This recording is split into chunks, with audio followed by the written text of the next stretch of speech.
That's not a comic book. Now that's a comic book. Hi everyone, welcome to another episode of Comic Reviews. I am Sid Part 2, and I've got, a decent amount. Tried to talk about 3 books, so... There was another issue of Supremacy of the Cybermen that came out today, but I finally got the first issue of that, so instead of backtracking, I'm just going to do that. Once all the issues come out, I'll just talk about all of them in one episode. So you have that to look forward to. But anyway, let's go ahead and get started on a note of Doctor Who by talking about Doctor Who, the 10th Doctor, number 14. So this book has just been okay lately, but I really did quite enjoy this issue. It's not like hugely emotional or super clever, but it uses an idea that I like, which is what would happen if the Doctor, post the Time War, went back to Gallifrey, because it still has to be there. What's going on with all that? And so he doesn't intentionally do that, but he's going back in time, like, to very early universe to try to figure something out about Anubis and his people, and he gets, like, pulled out of the time vortex and lands on, like, early Gallifrey. Not even when there are Time Lords. And all that are around are these weird-looking... They call them a couple different names. They call them bathroom people. They call them the giant Lego men. I think the bathroom people example's a little more apt. Let's see if I can find There's some okay panels of them. They find these weird synthetic... at least I think they're like robots or synthetics in some way, shape, or form. They're just big orby heads that can project, like, images across them if they want to. And they're throwing life forms into the Untempered Schism, if you remember that from Davies era Doctor Who. They're just throwing people in there, and, like, the Doctor's not sure why, but he doesn't want to... He can't do anything about it because it so directly affects Gallifrey. And so we get to the end of this, and I really, really like these as villains because they're like, as the Doctor escapes, they're like, this is not over, Doctor, we will find you and we will execute you. Because he's just a problem, a continuity error, they keep calling him. And for Doctor Who, I feel you. Very sympathetic villain from that perspective. But the Doctor explains what they are, and he goes, you recall me saying time can be rewritten. Well, where we were is where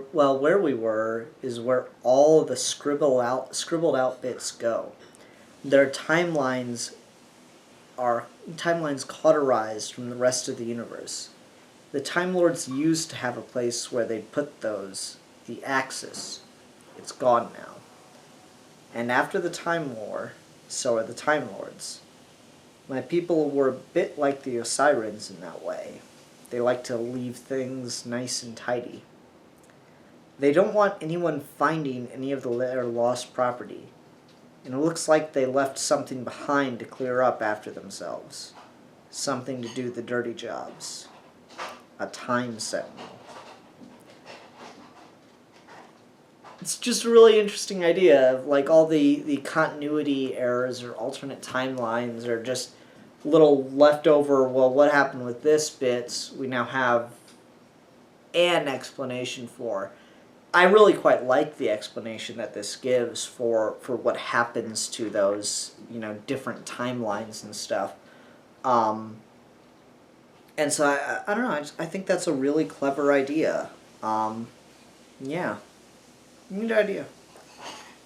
And then there's some more stuff with Anubis and Sutek and whatever.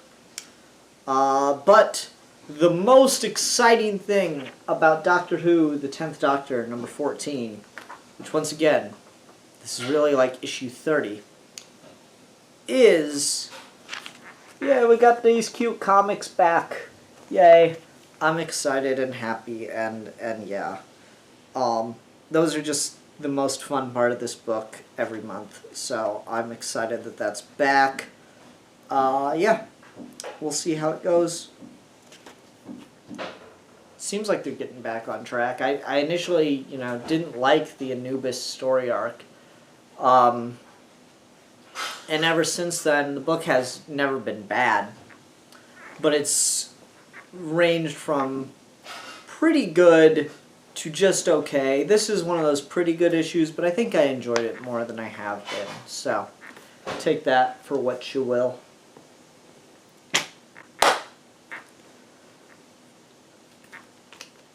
DC Bombshells, number 17.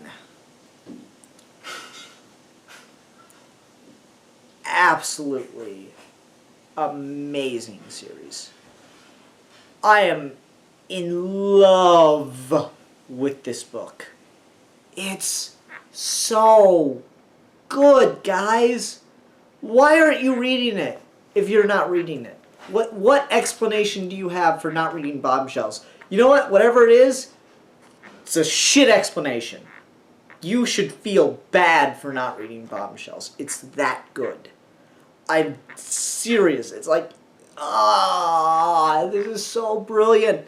Like it works on an emotional level. It works on a logical level. It works on just good storytelling, great setup for storytelling, and it works on this.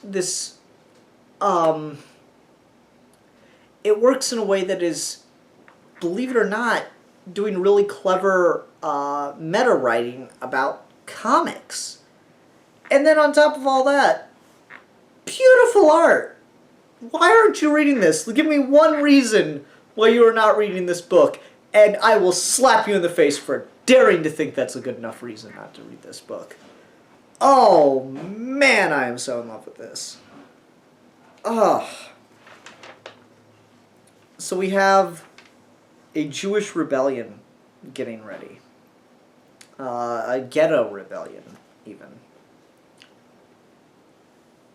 And I don't really want to talk about the story of this, but it's really, really damn emotional. And it really got to me, and it set everything up like issues ago to make it work. And, this is so well done. I don't know what else to say. It's so perfect. I don't have any complaints aside from really, really superficial things that I've already talked about with Bombshells.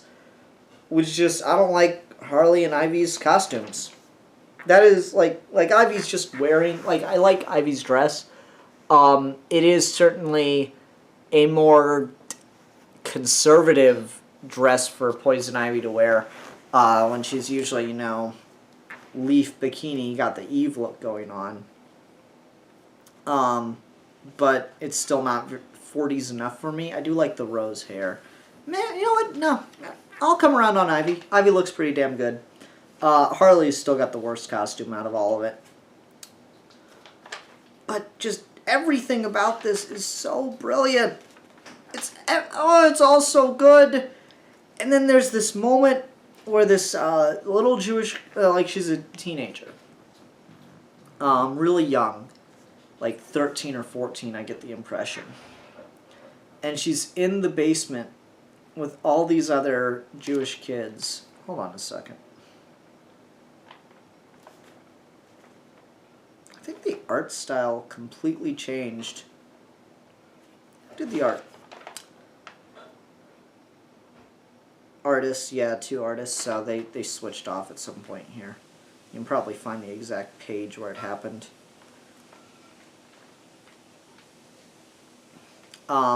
Anyway, so she's this little girl, she's in the basement with all the other kids, with a bunch of the other kids from this ghetto. And she's reading them stories about the heroes of Judaism, the heroines specifically. of Judaism. And it's probably the biggest surprise reveal I think we've gotten in in this book thus far. I keep complaining about they're just like it's not really a complaint. It's just I worry that they're juggling too many characters for me to be able to remember everybody. But when they're doing them this well, wow. Yes, we have a new character introduced, and she's fantastic, and it also subverts your expectations, and it's just damn good writing. Why are people like? Why don't I have anyone to talk about this book with? It's so good.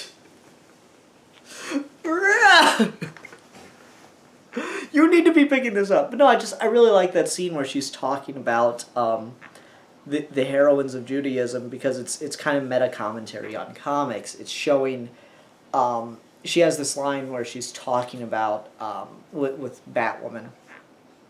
She's talking about being a great admirer of the heroines of her faith, and wishing that and saying one day they might tell stories about you to Batwoman, and Batwoman says back to her, or about you. Oh, it's so good, guys! It's so good! It's so good! I love Bombshells. Bombshells is just utterly fantastic. No, but the idea of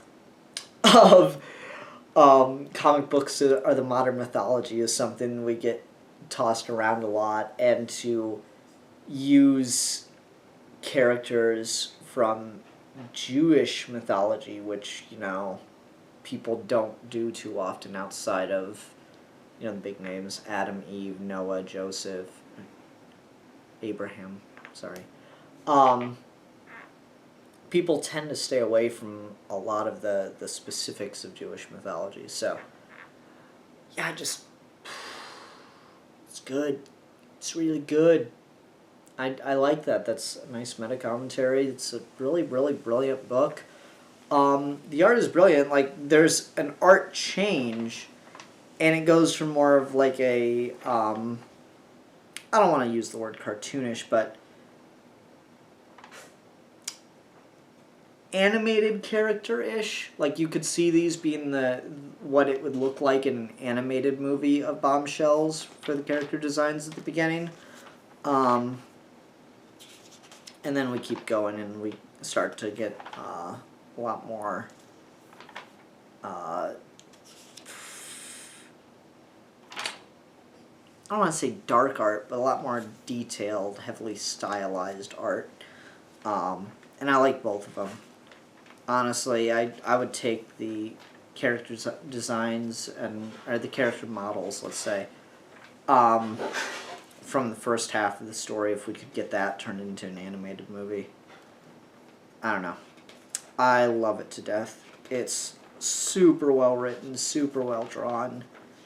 It's one of the best books coming out right now, and it's really worth reading. 17 issues in, it's not too late to catch up.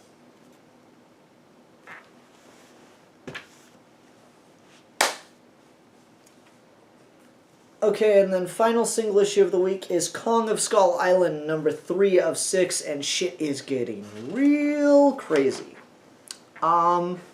There's a natural disaster, the island's blowing up, volcano, people are leaving, political intrigues going on, there's, mistrust and people stabbing each other in the back and not realizing that now is not the time for that shit because you are about to die. And so I'm really interested in where this story is going, because, and this is important, this isn't a mini-series anymore. This is this is gonna get, it still says 3 of 6, but it's getting turned into a series, ongoing. So, we have these people who are ridiculously super advanced. There's this opening narration. The Tagu and Atu tribes, 2 ideological factions of a great people, A people who decoded the secrets of countless scientific and mathematic truths without even encountering another civilization. Civilization. Typo. A people who pioneered a breeding science that in 1,000 years turned apes into Kong. These two factions, as shrewd as they were, had grown so certain of their own permanence that they were wrapped by pageantry when utter destruction erupted beneath their feet. So, like, we have these, super advanced people with still a very tribalistic mindset, and they're being, they can't live on their home anymore. They're having to abandon their home and head out to sea. And as they're doing that, they're all, there's people that want to do the right thing and keep the people together and keep the culture. And then there are people who are trying to use this as their opportunity to seize power. And so what my prediction for this series is, since they're, it's inevitable they're going to end up on Skull Island, obviously. And it's inevitable in the story as well. It's not just a convenience that I'm counting on. They've set that up from the beginning that there's no way they're not going to end up on Skull Island. They're going to destroy their means of getting off. And then there's going to be so much infighting and personal bickering and mistrust that they're not going to be able to escape. And the culture is going to degenerate to the point where it is nothing but tribal sacrifice to Kongs, the creatures that they once saw as servants, once used as utilities.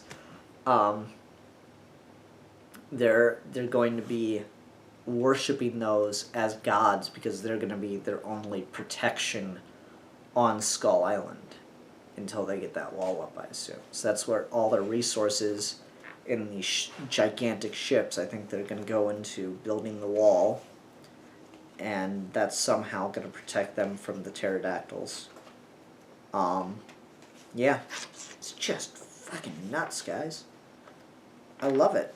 It's a really good series. It's a really clever take, and it's just, it feels so fresh for giant monster stuff. I'm sure people who know more about the whole giant monster thing will have seen elements of this before, but for someone like myself who's only watched a couple of the movies and really quickly picks up on the cliches, it's nice to see something this just innovative and refreshing and really unique happening in this book. Yeah, at least that's how it feels. Like I say, there's probably people that have done elements of this before.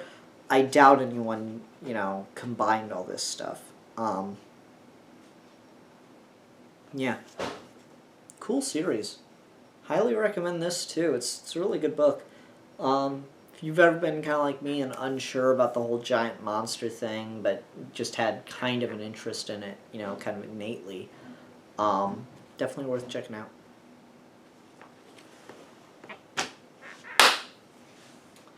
Okay, and then let's talk about my trade for this week, which is Poison Ivy's Cycle of Life and Death. And once again, I picked this up because I've just kind of had an interest in Poison Ivy lately. Just been wanting to read more stuff with her.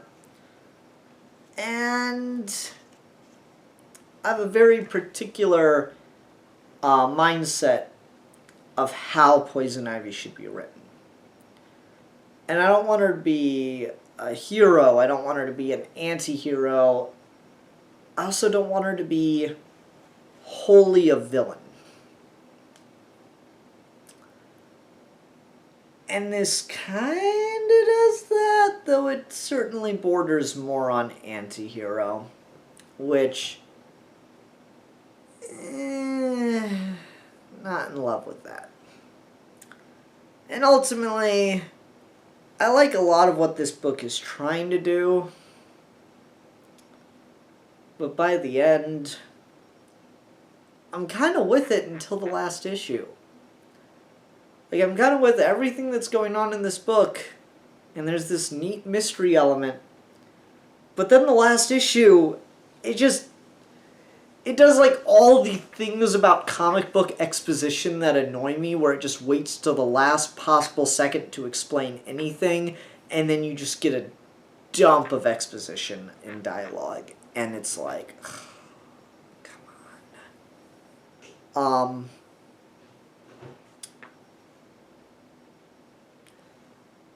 Someone named Clay Mann worked on this book. Come on. Clay Mann, why aren't you writing a Clayface or drawing a Clayface story? The hell. Sorry, stupid joke. Yeah, Clay Mann was one of the pencilers. Okay. So how do I talk about this? Like, what I like about it is Poison Ivy's straight up murdering people in this. Not like willy-nilly, but as she needs to. And she's not doing it with any kind of remorse. She kills, I think, 4 or 5 people throughout this book. And I like that. I like that element of, it's just, she doesn't care about people enough, and if they annoy her, she will kill them. The problem, like, I just have, because I'm not sure about the continuity of this. This is obviously New 52 continuity. But the problem I have here is how big a deal was Poison Ivy to begin with?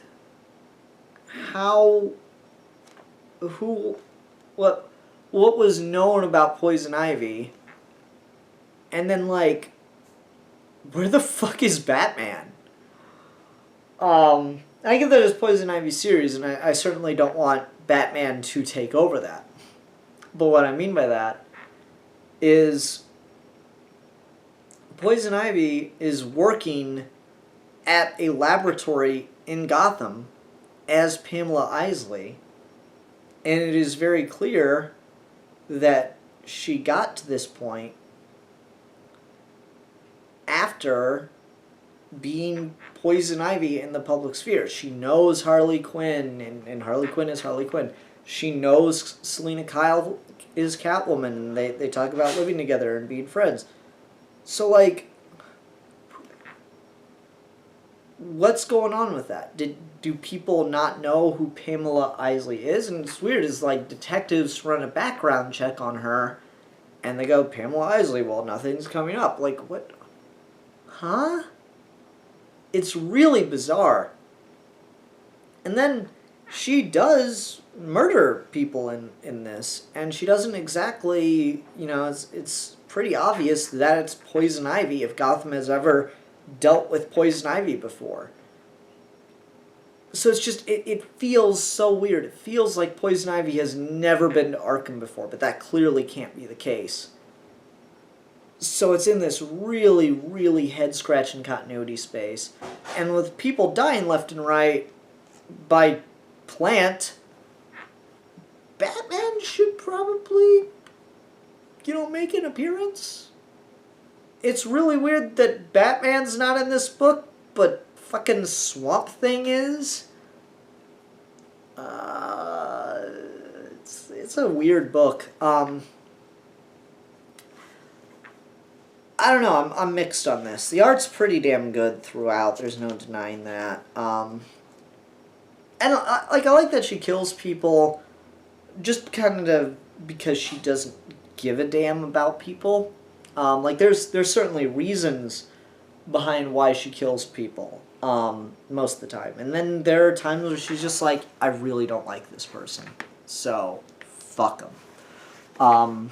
That's what happens in this scene I'm looking at. So, like, overall, I do like this voice for Ivy. I appreciate some of it. I wish a little bit more was vague about her and about whether or not what she's doing is the right thing.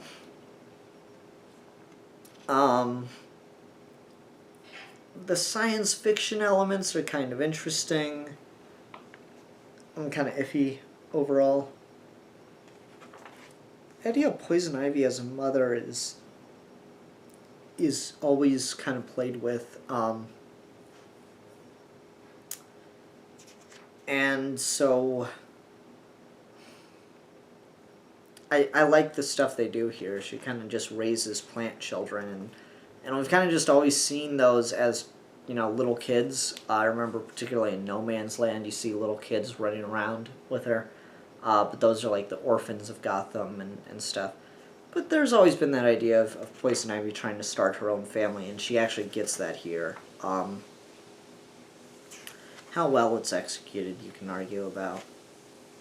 But yeah, she has teenage daughters that she's mama to, so it's I don't know, I'm so mixed on this book. I don't really know what to say about it. I'm a little all over the place.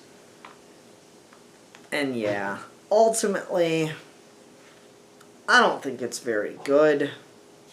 But it has a lot of neat ideas, and it does give you a lot of cool moments.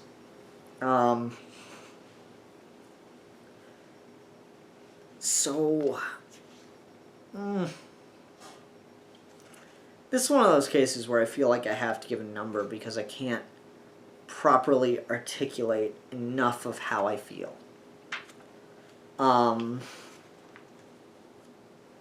So, on a 5 scale, I'm going to give this a 2.5. It is right in the middle, dead center, because it's not quite good enough to put it as like, a C or a B kind of grading level. But it's also not overly bad. I mean, the fact that it does comic book exposition issue at the end is a problem, but it's not a problem wholly centered on this. So it's something I've gotten used to. It does things that I don't like, but it does things that I think are clever and interesting ideas, and I'm glad that they're exploring it. So yeah, I'm a little all over the place on it, but it's certainly not bad, though I don't think I'm going to keep it, and it's definitely not wholly the approach that I want them to take with Ivy. So that's kind of where I am with this. Sorry if that's not a very articulate way of talking about the book without just summarizing every single thing that happens, but I'm torn on that book. Yeah, that'll do it, though, for this week's episode of Comic Reviews. Everyone, thank you very much for watching. Hope to see you next time.